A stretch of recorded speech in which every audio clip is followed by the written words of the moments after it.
ভিডিওটি junior homeopathic চিকিৎসক বন্ধুদের দেখানোর জন্য এবং শেখানোর জন্য। 18 বছর বয়স্ক, 17-18 বছর বয়স, 18 বছর বয়স্কা বিবাহিতা মহিলা, মুসলিম মহিলা, 18 বছর বয়স, অল্প বয়সে বিয়ে হয়েছে, কিন্তু ওর পেটের সমস্যা নিয়ে লাস্ট 1 বছর ধরে মারাত্মক ভুগছে। তার জন্য বিভিন্ন জায়গায় গেছে, বিভিন্ন জায়গায় চিকিৎসা হয়েছে, অনেক অপারেশন হয়েছে। এক বান্ডিল কাগজ দেখে জিনিসটা বুঝতে আমাদের সময় লাগলো 1 ঘন্টা। তো কী হয়েছে না হয়েছে, এক এক জায়গায় এক একটা রিপোর্ট, এইসব বুঝে আমি যা জিস্ট করলাম, সেই জিস্টগুলোকে আমাদের আগে বুঝলাম। যা জিস্ট বোঝা গেল, 2023-এর মে মাসে ইউএসজিতে অ্যাপেন্ডিসাইটিস বলল আর কোলিসিস্টাইটিস বলল, কিন্তু ব্যথা কমছিল না। ওরা ডাক্তার চেঞ্জ করে অন্য ডাক্তারের কাছে গেল, সে আবার নতুন করে ইউএসজি করালো, সেখানে ধরা পড়লো কমন বাইল ডাক্টে স্টোন আছে। তারপরে একটা বড় হসপিটালে কলকাতায় এলো, এরা বর্ধমানে থাকে, বড় হসপিটালে ইআরসিপি করালো ভালো করে বোঝার জন্যে, যেটা কস্টলি, খরচ সবার জানা আছে। এন্ডোস্কোপিক রেট্রোগ্রেডেড কোলাঞ্জিও প্যাঙ্কিয়াটোগ্রাফি, খুব বড় নাম, এন্ডোস্কোপিক রেট্রোগ্রেডেড কোলাঞ্জিও প্যাঙ্ক্রিয়াটোগ্রাফি। ওখানে করলো, ওখানে আবার বলছে গল ব্লাডারে পাথর আছে। তাহলে মহা মুশকিল। একবার বললো কমন বাইল ডাক্টে স্টোন আছে, আবার কেউ বললো অ্যাপেন্ডিসাইটিস আছে, কেউ বলছে গল ব্লাডার এমনি ফুলে আছে, পাথর নেই, আবার এখন বলছে গল ব্লাডারে পাথর আছে, আবার একটু আগে কদিন আগে করলো তারা বলছে গল ব্লাডার নয়, কমন বাইল ডাক্টে পাথর আছে। এ তো রোগীর মাথা খারাপ হয়ে যাবে, রোগীর বাড়ির লোকের মাথা খারাপ হয়ে যাবে। এক এক জায়গা থেকে এই 15 দিনের মধ্যে 15 রকম রিপোর্ট আসলো। যাই হোক, ওরা বিবি পদ্মারে ভর্তি হতে বললো, ওরা ভর্তি হয়ে গেল। ভর্তি হওয়ার পরে ওরা একটা স্টেন্ট বসিয়ে দিল। কমন বাইল ডাক্টে পাথর থাকার জন্যে পিত্ত সরবরাহে ব্যাঘাত ঘটছিল, ওরা স্টেন্ট বসিয়ে দিল। সেই স্টেন্টের ছবি এখানে আছে, আমরা দেখলাম। তারপরে আবার 1 মাস পরে গিয়ে, কদিন পরে গিয়ে সেই স্টেন্ট বের করে দিল। তারপরে পেট ব্যথা হচ্ছে, বর্ধমানে আবার দেখালো, ওরা বললো যে অ্যাপেন্ডিসাইটিস হয়েছে, তোমার অ্যাপেন্ডিক্স অপারেশন করতে হবে। তো অ্যাপেন্ডিক্স অপারেশন করলো।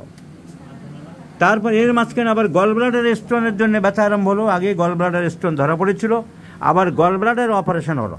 তো এই 18 বছরের মেয়েটির জীবনে তো অপারেশনই চলছে, আর খালি আলট্রাসোনোগ্রাফিই চলছে, আর ইআরসিপিই চলছে, আর সিটি স্ক্যান অফ অ্যাবডোমেনই চলছে। তাহলে কী কী হলো? অ্যাপেন্ডিক্স অপারেশন হলো, গল ব্লাডার অপারেশন হলো, কমন বাইল ডাক্টে স্টেন্ট বসিয়ে দিয়েছিল, সেটা আবার বের করা হলো।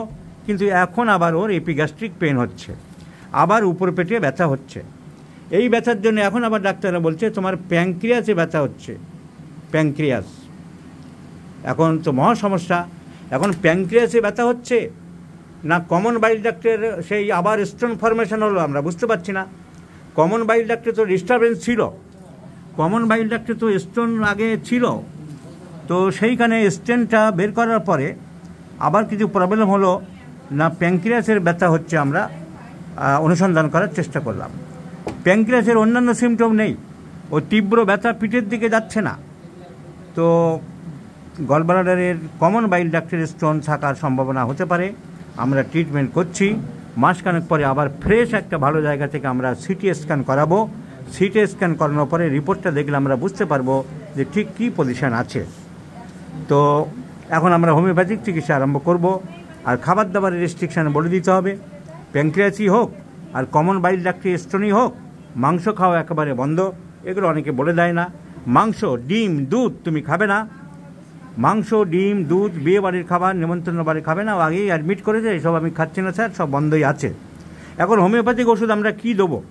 এখন প্যাঙ্ক্রিয়াটাইটিসই হোক আর কমন বাইল ডাক্টের ইনফ্লামেশন বা স্টোনই হোক, আমাদের ট্রিটমেন্ট করতে হবে সিমিলার সিমটমসের উপরে।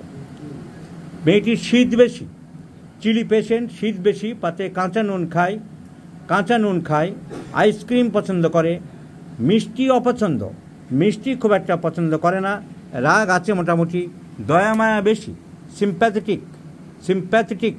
আর চেয়ারে দাঁড়াও, মুখ দেখাবো না বলেছি। হ্যান্ডসাম টল সিলিন্ডার, সুন্দরী মেয়ে, হ্যান্ডসাম টল সিলিন্ডার। তাহলে এরকম হ্যান্ডসাম টল সিলিন্ডার, লিন থিন এমাসিয়েটেড, কিন্তু দেখতে সুন্দরী, ভালো ভদ্র মেয়ে। শীত বেশি, লবণ পাতে খায়, আইসক্রিম পছন্দ করে, দয়ামায়া আছে, so the medicine is phosphorus. So phosphorus is the choice of medicine. আমরা আশা করছি এই ওষুধে এই মেয়েটি সুস্থ হয়ে যাবে যদি বড় ধরনের কোনো প্যাথোলজি না থাকে। এখন কমন বাইল ডাক্তার যদি বড় স্টোন বসে থাকে যে পুরো আটকে আছে, এরকম যদি কিছু না থাকে বা অসুবিধা না হয়, আশা করি এটি সুস্থ হয়ে যাবে। কারণ typically with the physical makeup sympathetic mind aversion to sweets, মিষ্টি পছন্দ করে না, ডিজায়ার ফর কোল্ড ড্রিঙ্কস, পাতে কাঁচা নুন খায়, all symptoms go in favor of phosphorus. So phosphorus 50 millisiemens scale of potency, I do like to prescribe thrice in a day. এখন যেহেতু বেশি অসুবিধা হচ্ছে ওর,